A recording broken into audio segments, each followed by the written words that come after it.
Well, like you all saw in the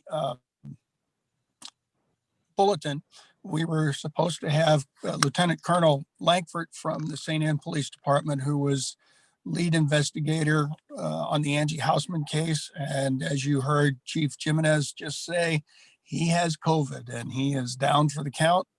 So Chief was kind enough to say he'd do it. And then I told him it was at 7 a.m. So I got him to say yes before I told him it was 7 a.m. So for that, Aaron, I apologize publicly for deceiving you a little bit. But we're glad to have you, Chief Jiminez. How long have you been police chief there?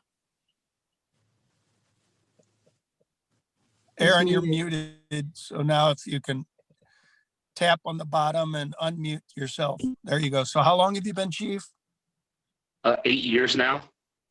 8 years. And before that, I know you were a patrolman, and when Mary Kay and I got to know you, you were the SRO at Hake. So that is one other thing he's going to speak with us about. So he'll talk to us about Angie Hausman and the role of SROs in school. There was a little controversy about a week back with a parent out of 1,500. A parent was kind of unhappy that an SRO went with a wellness check that the Rittner School District's doing. So he'll talk to us about that and possibly body cameras, because it's, as you may have seen, the St. Louis County Prosecutor, Wesley Bell, they have met together to kind of help develop policies on body cams. So Chief, all yours, sir. Okay. I hope I'm not lagging too much. So can everyone hear me? Jared? Yes, I think so. Okay. Everybody else can hear, Chief? All right. I'll start off with talking about Angie Hausman. My assistant police chief, John Langford, was lead investigator along with Ed Copeland, and they had worked the case for almost 30 years, basically. In fact, Ed Copeland was first on the scene, unfortunately, when he discovered Angie's body. I won't get into too much detail since this is being recorded. However, it's been a lot of trauma for them, and of course, it changed the way that St. Anne or the community, surrounding communities were for a long time. And so last year, we finally caught the killer. It was Earl Cox Jr., and he pled guilty for a life sentence. And then we found out, and I want to give huge credit to Mary Kay, because Mary Kay Nolan, my social media coordinator, we found that there were other rape victims who, of course, I have to leave unnamed. And one of those victims was instrumental in now getting further charges from the St. Louis County Prosecuting Attorney's Office for rape charges. And Mary Kay Nolan was in contact with that victim. She almost did not come forward. And if it wasn't for Mary Kay doing that, not just because she's my social media coordinator, but in personal assistant, she was really instrumental having her come forward, because she lives out of state also. So being that far away, for Mary Kay to make those connections was just huge. And saying that, we finally got charges issued for rape charges down at St. Louis County Prosecuting Attorney's Office, where just last week, Earl Cox Jr. had pled guilty to those rape charges. He will be sentenced on top of his life sentence this coming March. And we also asked, we're going to ask that Chief Schrader, who unfortunately under his leadership at the time had to deal with the homicide, unfortunately, of Angie. So that being said, that is what's happening. That's the current events of that situation. And I'm open for any questions that I can answer whatsoever. I want to make sure that you guys knew that it was really a closure, not only for St. Anne Police Department, but I know for many people wondering, what had happened. And so to get the details, we knew that he was not lying. Unfortunately, I don't think that they're going to ever release those details. That was the agreement that St. Charles County Prosecuting Attorney Tim Lomar had agreed to, but John Langford is fully aware of that. And the Dateline NBC had actually reached out also recently, as of 2 days ago on Monday. And I believe that they're going to do a story with Ed Copeland and John Langford on this story. So any questions that you have on that subject, I would love to answer for you.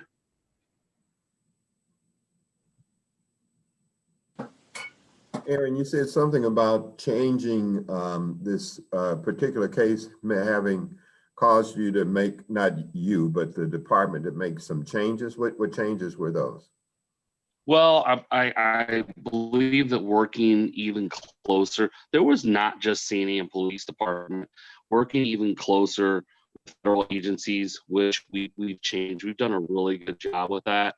You know, they have a lot of more resources than municipalities. And then when I went through the FBI National Academy, even gaining more resources about that case, a knowledge of more people to call, including another case that we're working on, where eventually we're going to try to use ground penetrating radar to see if another human remains. I don't know about that case right now because it's still an investigation, but those are the kind of resources, and knowing the technology that's coming out, if we don't use that, like H.G. Wells said, I've been preaching this as my leadership for the last few years, you know, we need to adapt or we're going to perish. And so I think that we've done that as San Diego Police Department. I think police departments are finally getting together to not only just about community policing, but they have to work together and keep using those resources. And then the part about the way that Angie Hausman's murder had changed our community. I mean, my mom, you know, we grew up here my whole life, and you know, it really changed the perspective of the parents. You know, most of you know the way that we watched our kids instead of, you know, just letting them run around all the time. And of course, things have gotten a lot better with the use of cell phones, that being a positive thing. You know, but it completely changed on how we parented, or, you know, watching out for our children. So, Thanks. welcome. Anyone else? And I'm not off mute yet. Doggone it. We can hear you, Jerry. There we, okay. And I know we've all seen the television programs and everything, and about cold cases and how some cases just, they don't give up. And that's Mr. Copeland, Officer Copeland, I think, is he lieutenant now? Yes. Okay, Lieutenant Copeland, and I know Lieutenant Colonel Langford.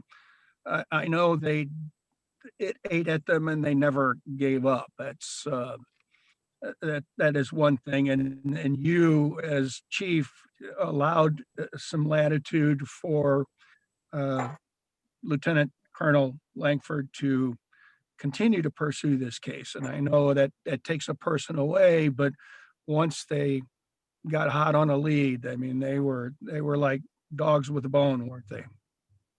Yeah, they did a really good job with that. And for me, allowing that, I think it would have done our community a disservice if I would have had an old school mentality of, you know what, eventually this will be, you know, discovered however way. But we even offered to, which I want to speak highly of, Tim Lomar and the evidence lab, the DNA lab for St. Charles County. And I'm forgetting his name because we had some pretty good evidence for DNA, and as DNA has grown for evidence value, is instrumental on convictions. And what I didn't know at the time, because they weren't allowed to talk about it, but they actually had DNA, and I don't want to also speak of where or how. Some of it's obviously not very nice, but you know, where they got that DNA was very instrumental. And then realizing that he had actually been in prison and actually held at a facility for him being one of the largest. And I'm trying to think of the word there. It was he was arrested by the FBI for producing largely pornographic material. So and of children, I want to make sure that that's very clear, of children. And so, you know, while disgusting, and he was, thank God he had been behind bars. But I don't know, when I think about this as a police chief, I always wonder if he got away with it for this long, and then he was found in Colorado and other states. and producing, very disturbing images.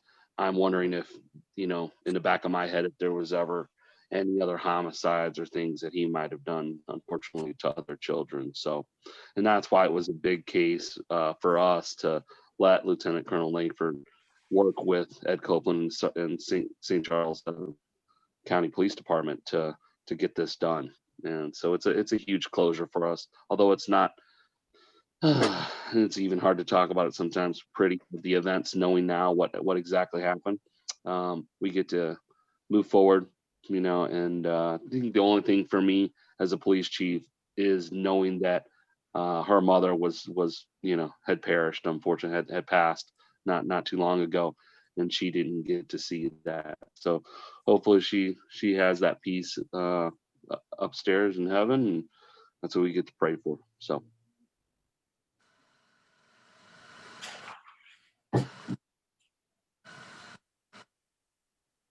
If I can just add some, I just can see some of the face. Unfortunately, on my video, I had stopped some of the video, but I know that you guys as leaders and people from the community, I praise you to the way that your guys' leadership was. I was just a kid, so uh, um, having Jack Williams as my principal, I see some other faces on there.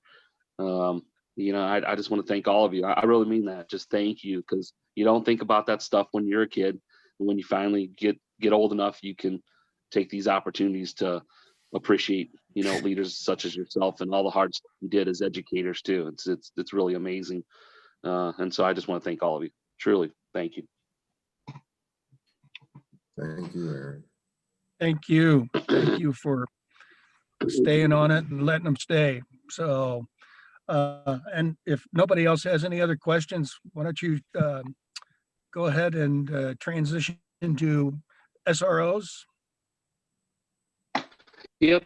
The SROs are doing a really good job. We're networking with Dr. Kilbride, Julie Hahn, the board, and so on, the staff, to making sure that we're keeping up with the times. And I want to dig right into a recent event. I'm not sure how many of you have heard. Since the pandemic, Ritter School District came up with basically helping by doing home visits and having the SROs go with staff, whether it's counselor. I believe most of them were counselors. And so just early last week, our school resource officer went with a counselor to a student's home and talking in reference to grades. And while they were there, the teacher began talking, and then our officers are in plain clothes. They're in Rittner spirit wear. So they have, the same colors, so usually khaki pants, and then some kind of polo or sweatshirt or so on. So, and they had their badge and gun. Our officer, his badge and gun out. And unfortunately, right then and there, the parent, who is a new resident to St. Anne, looked at that and then began asking questions, putting our officer on the spot. Our officer was very professional, said, yes, it is a badge gun. Yes, I'm a police officer. She went into asking if there was a marked police car outside. And so when this all kicked off, and then the NAACP was contacted, and my first initial reaction was basically upset, started kind of being angry, like, I can't believe this, and I'm trying to process this before I make any knee-jerk reactions or talk to people. And because I know that we're there in heart and really trying to help people. And so it went from that to finally realizing and having to think overnight about how law enforcement has changed. And the old school mentality would have been, and there's still some of this, unfortunately, in this country, I can't believe that, and ignoring the situation, or, hey, we're better, we're the police, and so on. And I just, I have to tell everyone here, and anybody who's going to listen to this recording, it took a lot for me. I've been in this job for 25 years now, eight only as a police chief, but I think as an elected police chief and one of the last ones in St. Louis County, we've always done a good job at building relationships, but not everyone. And I'm not speaking for any other city or municipality outside of ours. I'm talking about ours, that we still had old school mentality policing, kick butt, take names, it's us against them, and so on. And so I want to switch over real something. What I realized is respecting the feelings of others is really, really important. And so the perception, Mary Kay taught me this too, perception becomes reality. And it's stuck with me in the last 3 years as I've really changed as a leader also. And that is true. And then when I heard Dr. Kilbride talking about perspectives, she's a human being. I used our diversity coordinator, Julius Phillips, who's been instrumental, and he's a Rittner graduate, and hired him a year and a half ago. And so there was some learning points, and I'll get into those into it in a minute. But I just realized that here, when they were talking about Rittner Spirit Wear and police cars and all that, I still have policies. And so I could have sat there and said, hey, it's only, we're doing that because of safety, and we're worried about the counselors and our staff and so on. And that's why we're there for. No, we're there to make connections with kids. And if we had done a better job, and I'm not speaking for anybody but Sandy, if we had done a better job, which I think we've done a good job, but we're always striving for excellence. And if we had done a better job, maybe that perception wouldn't have been there. Although she's a new parent, I believe.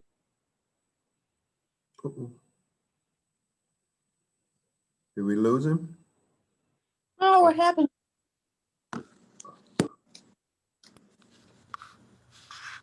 Did I lose you guys? Yeah, you're back. Okay, I'm back. I'm so sorry. Where did I leave off, Jerry? You were talking about perception being reality. Yeah, perception of being reality. And I just realized, that respecting basically the feelings of others is really important. And I don't want anybody ever to think that the Sandy police officers, because that's what they are. They're titled a school resource officer, sorry, police officer. And I don't want anybody to ever get the perception that we're there to harm them, or we're carrying a badge and gun as an intimidation. So when available, and I'm sending Julius Phillips along with our SROs back to another meeting that Dr. Kilbride, I believe, is putting on, I just want to know what we can do to be better. And if we can do that, where, okay, let's maybe hide our badge and gun and put a shirt over it, or hide it with a coat, so be it. So anything that we're trying to do, we're just trying to do better. We're trying to learn the our perspectives and really just perceptions of people. We just want to be the best that we can be. And sometimes change is hard, especially after 20 something years in law enforcement, when you only learned to do policing one way. It's very hard. So, but I think our officers are doing a good job with that. We reached out to her, and when our diversity coordinator had actually said during that meeting, and he meant it, hey, if there's anything we can do, or anything at all, you ever need anything from Sandy, and she was very appreciative and liked what we had to say.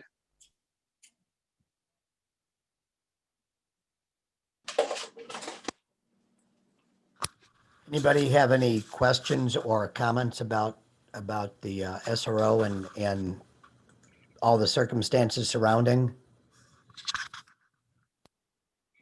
I would just say, Aaron, you all enjoy a lot of support from the people in the St. Anne community.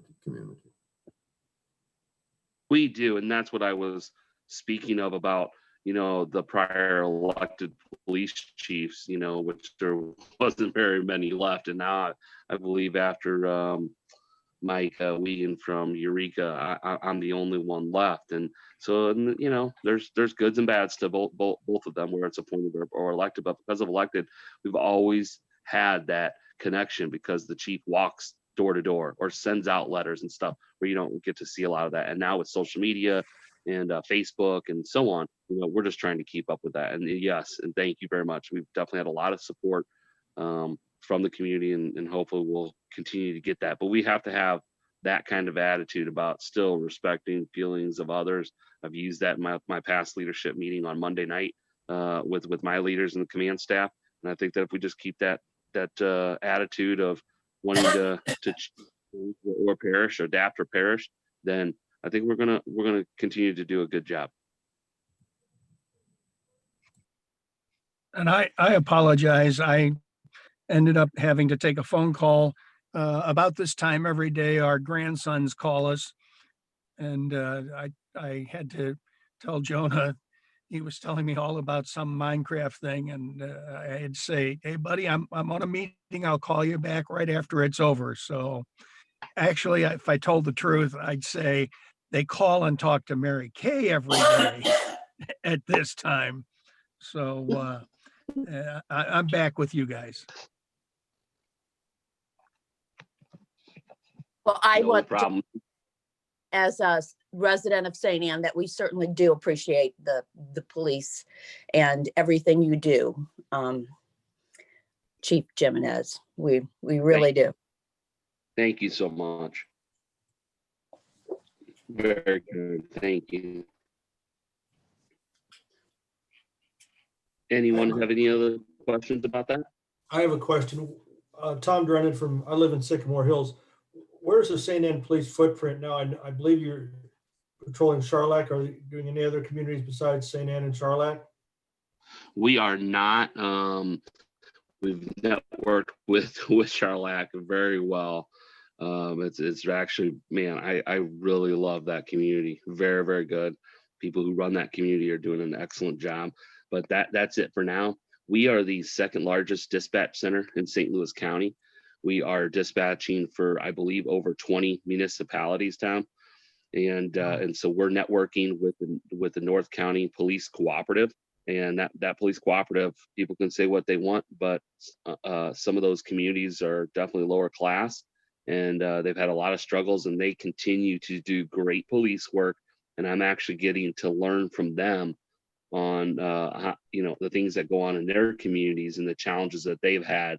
And so it's been pretty interesting learning from that police department. But they're doing a really good job, and it's just St. Anne and Charlotte controlling Charlotte, and we've actually just looked at them like a brother or sister community, connected with ours. So yeah, it's been a lot of fun doing that, and the guys love it. Sometimes we're a little busier here in St. Anne, and so with Menards or some of the things that we have challenges with stealings and so on.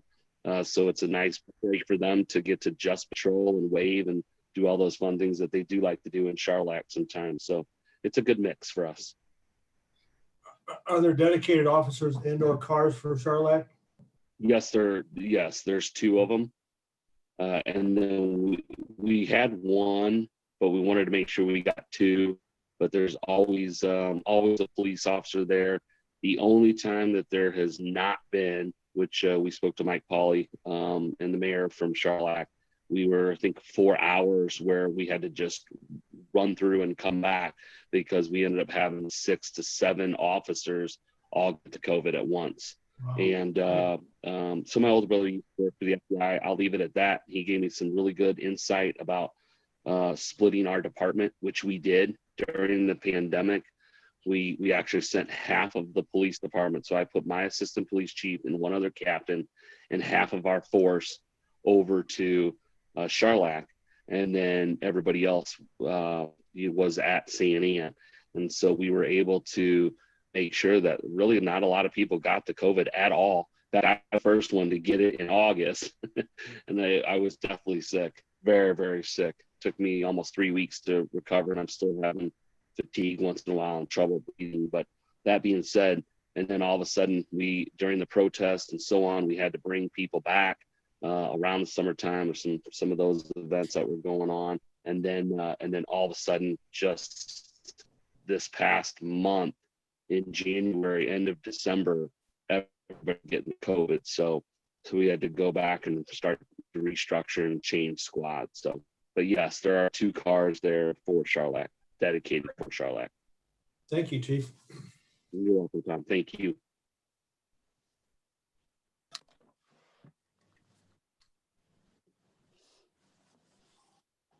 Anyone else with any questions about that?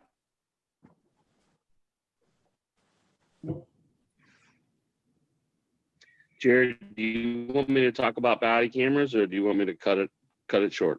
Or I've Sure, already got 20 something minutes. No, that's, if you want to talk about body cameras, that's okay. Okay. So last but not least, we have a very good intelligence unit where one of my captains is in charge of that intelligence unit and the detective bureau. And with that intelligence unit, we have 2 guys dedicated to the United States Marshals as task force officers. And then we have 3 for DEA. And they have done an incredible job. We have seized a lot of drugs, guns, weapons, and cash. And there's an agreement with the DEA that, and I believe it's anywhere, depending on if we make the case, it could be up to 50%. If not, then it's usually 11%, somewhere around, but we have multiple people in there. That being said, these guys have even dealt with cartels and using their own informants. And so I think last year alone, they seized well over $4 or $5 million. And so using, now get all of that, of course, but having a good chunk of change with what's called a DAG form. When we complete a DAG form, it goes to the government, goes to DEA and DC, and then they distribute the amount of percentage, what's owed to the municipalities or the police departments that had conducted those investigations. And so using some of that money, we have purchased our body cameras, and it cost us $100,000 to have everyone from the chief on down. And I was asked the other day why the chief would have one. I had unfortunately blow-ups in my office with people with unfortunately mental health, and I would never want to give a perception to anyone, that anything wrong happened, including the elected police chief's office. So therefore, if it's something private, then of course, or domestics, stuff like that we don't want anybody to get a hold of. There's, our policies and stuff are have reflected that. And saying that the $100,000 that we used for that, we also upgraded our new camera systems in our interview rooms. They were ancient. They were like 30 years old. So having new recording devices now in San Antonio's bureau, because we let the police, North County Police Cooperative and Major Kate Squad, when there's homicides around us and so on, having that updated equipment is really good for them to start using that. And then that being said, I did one of the first ever, I don't want to be where I got the idea from, I'm gonna leave that person out, but I thought it was an incredible idea to contact Wesley Bell, who I supported at the time of his election. And I won't get into the politics of that, but it worked out very well with his victory. And he has been instrumental helping San Antonio Police Department and other police departments. And we actually went to him, the first ever, to say, hey, listen, we'd like to know what you think about this policy. Do you like the policy? Do you see any changes? And one of the changes that he had on there, he was surprised that most places only keep videos for 30 to 60 days. Well, we're holding on to our information for 90 days, but a lot of the stuff can be kept on a server, which we purchased a brand new server, very expensive. The city administrator did. And so holding on to that information, especially anything that somebody could be fearful of the police, and it might take them 60 days to come forward, or 90 days to say, you know what, I don't like what was done. I don't like the way that I was talked to, and so on. And we now have that capability of pulling that information up for a long period of time. So it's just a change like that in forward thinking where, listen, I can tell you that I've gotten a few phone calls that were not so nice, why I did that as a leader. But hey, I'm elected to look out for the city of St. Anne and anybody else, who would come in contact, including any visitors that come through here. And so I believe that that's the right thing to do. I used to have a negative attitude about body cameras because far too often, I think when an officer does make a mistake, whether the way he talks to somebody, if he's stressed out, we never had that mental health awareness for police officers. Well, under my leadership in the last 3 years, I've made it strictly about mental health. We have families too. We see the worst of the worst, and I can tell you that, except for the military, and I mean the worst of the worst. And so we need to be right with our mental health. And so I just think that it holds us accountable, and it definitely holds the citizens that accountable too. We come in contact with. And I'm going to end on this. I'm using this as positive. There are way too many negative things that happen. It's always been that way.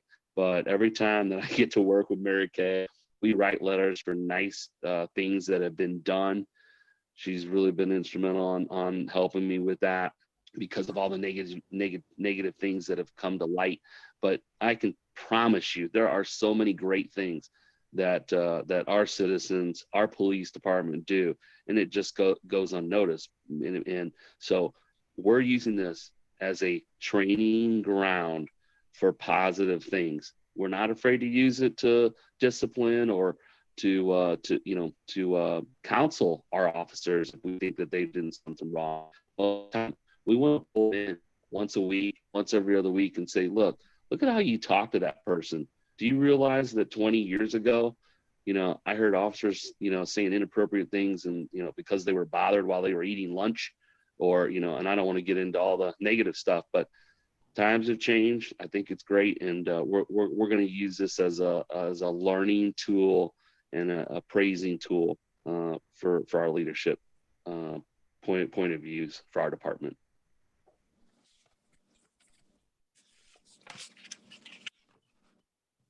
Hey, Chief, it sounds, this is Brian from Medicine Shop Pharmacy in Overland, but Right. It sounds like, you're doing a lot. We have a lot of patients from St. Anne, and they all hear nothing but good things about St. Anne Police Department from people that live there. Post-Dispatch, on the other hand, seems to come after you guys for some reason. And unfairly, in my opinion, but that's just my opinion. But are you having any luck with working with them on showing them some of the stuff that you're talking about, some of the changes?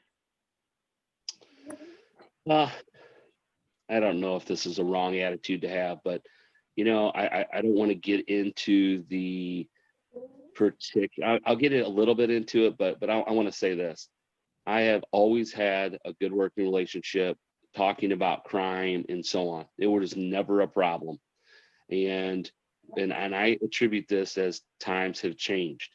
And so what started off as one of the best pursuit policies, listen, we have a reputation. I want our residents to feel safe. But instead of having the hard-nosed approach now, we have to be the most professional. Things that we might have been able to bend rules and so on is just not going to work anymore. So by being a smart leader and doing that, that's the only way that we're going to get better. And these guys have bought into that. But I will tell you, they started off, I hired some of the city police officers who we did a background on. We talked to them.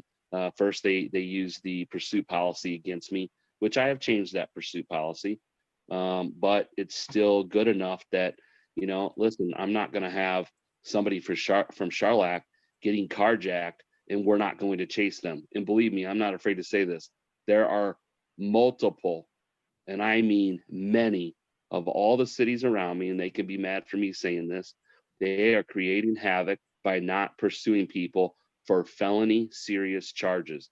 So that being said, I'm not going to change my policy or my thinking I think that way too many criminals know now that all you got to do is flee the police, and I mean many that just turn their lights off, and they don't even try to get a plate or nothing. So that being said, I'll forward this, that after that pursuit policy, and we went ahead and changed, we talked to the insurance company, we tried to contact them.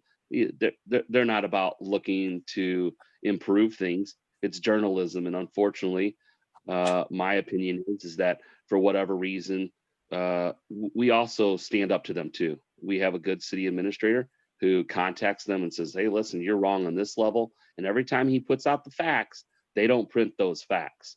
And so then the second thing that happened is, once I hired those city police officers, which we did the background, many of them have either resigned, and not because of trouble. I had one that got indicted for one count of abuse, and he resigned. But many others chose, you know what, I don't want to deal with this. Their names started getting into the paper, so they left. They did nothing wrong here at St. Anne. And so then I go back to when they did that, they contacted me. And so I knew, and I can't tell you how I knew, but I knew that that was going to be a hit piece. And so I gave a statement on Facebook and I sent that to them. That made them angry. And then they decided to print what they did without knowing all the facts. So my answer to that is, I do not talk until people don't want to elect me around here. I do not talk to the Post-Dispatch. I won't talk to the Post-Dispatch until the day I retire here. And but all the media channels, 2, 4, and 5, a very good relationship with, and that's how I get my message out through them. But when you have angry people at the Post-Dispatch that have been written a ticket for their fault, by the way, and then we get blamed for that, and then people start talking about that and using their journalism as power to go against the police, that's just as wrong. And those are my comments on that, sir. I agree. All right. Thank you.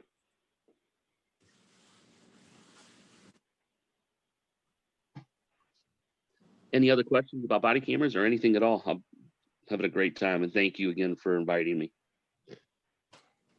Well, thank you for filling in. I appreciate it.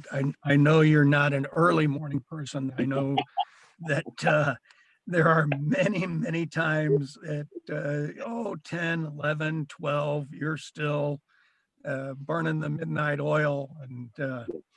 And I keep telling Mary Kay, and I've said it to you, you guys need to get on the same time schedule, because she gets up at a lot of times 5:30, goes into the office, and but she really enjoys working for you. And I've enjoyed the time I've known you since the oh gosh, we came and helped you and Captain Barry at the time, SRO Barry, with a lock-in for Hake and at the community center. And that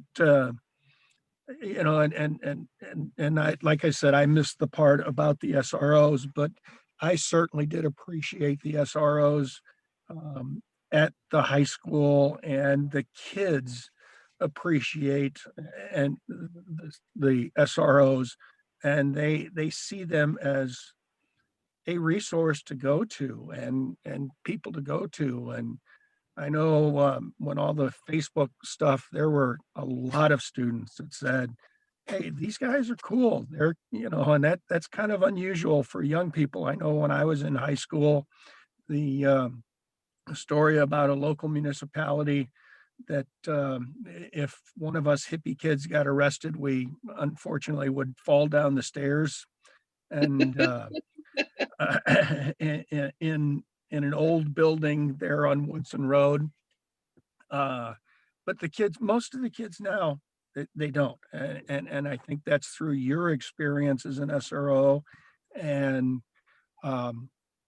they're just good people, and you select good people to go into those roles. And if there's not a fit, you're not afraid to change it. And the kids appreciate it. I know the community residents appreciate you as an Overland resident, but I'm kind of biased because I know you and the way your staff works. I'm sorry they went with St. Louis County for dispatching, but that's the way it goes. And I keep asking Mary Kay, I said, hey, let's just move into St. Anne. And she thinks I'm absolutely crazy. She said, the next move we make is going to be 15 Lake Road. So, um, and I know you two are in constant discussion about when that's going to happen. And I hope you can talk her into staying for the entire 4 years, because there are times when we're both at home, and the old story about two people being retired at home at the same time doesn't always work. So, 1 o'clock in the morning all the time when we got emergencies. So, oh yeah. Is this confession time, Jerry? Yes, Yeah, it's confession time. Yeah. Like I said, she's in getting an MRI. Oh, and it's unrecorded, but she's, as far as Rotary, I've asked her a couple of times, hey, why don't you just join Rotary? And that way you can, no, your Rotary is your thing. So, Jerry, just remember to, if you're going to show her the video, stop it before this part starts. I'm just saying. I mean, I'm not a lawyer, and I'm not trying to be a legal advisor, but I'm just thinking that's good practical advice. Don't show it to her. Dave, like I told you guys in the beginning, it's after 42 years of being married, it's kind of like, okay, I screwed up. That's the way it goes. I messed up, and then hopefully it's over. But no, I'm very thrilled, and I'm very thrilled that Aaron,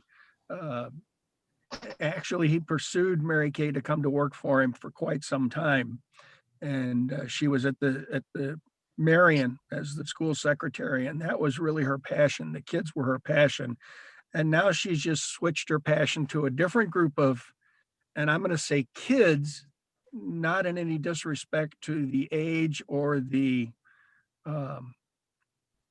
officers, but she's kind of, for some of them, like the mother/grandmother. So she appreciates them. She loves them just as much as the kids. And I know that if she hears about something, she'll call one of them and just check in on them and find out how they're doing. And that's, she loves the St. Anne Police Department. I'll tell you that.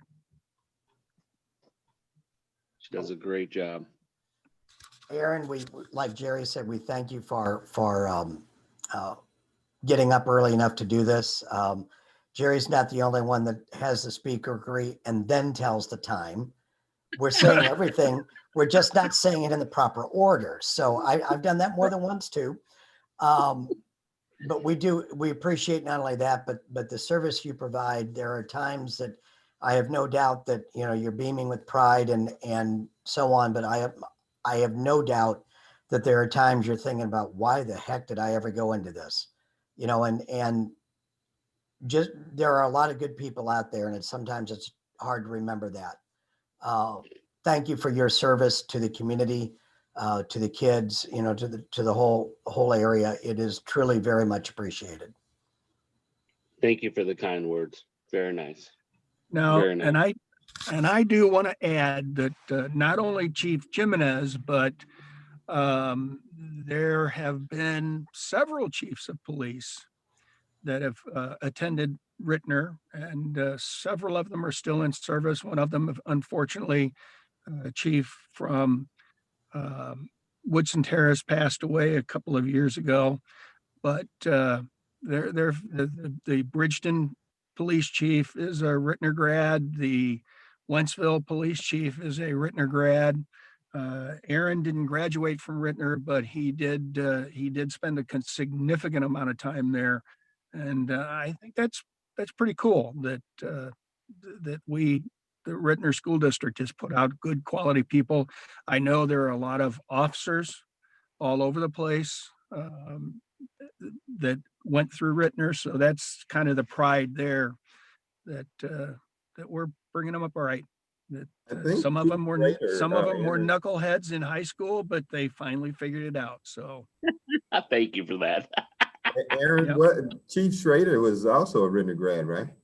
Yes, he was. Oh, okay. Yep. I didn't know that. All right. Yep. I just had lunch with him too the other day, and this was very, very interesting.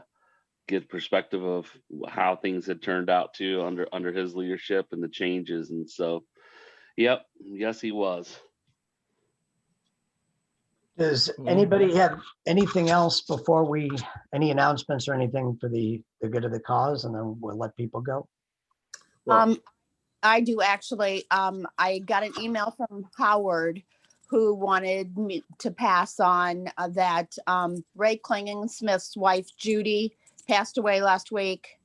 I don't know if anybody remembers her from any of the district conferences or anything when he was president. But She I had told been, him.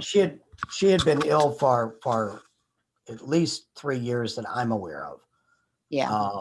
Yeah, it's always hard. But yeah, she was a fixture for a long time. Mm-hmm. Chief, I if you find that you like this 7 o'clock thing, we would love to have you as a member. Good pitch. Yes, yes. Or That's awesome. or one of your representatives. There you go. Hey, you could hope. Well, never mind. I won't go into that. That'll get me in trouble. So, I was going to suggest that there's already one couple with Mary and I. You could have Jerry and Mary Kay. I mean, it's been done before. oh, I would never ask the chief to do that because, But yeah. That's why you had Brian do it. We have Brian to do that. Okay, on record. Anyway, you all have a great day, Chief. Again, thank you for everything you have done and continue to do with your leadership, your inspiration, and so on. We truly appreciate it. Really appreciate it. Thank you guys so much. Thank you.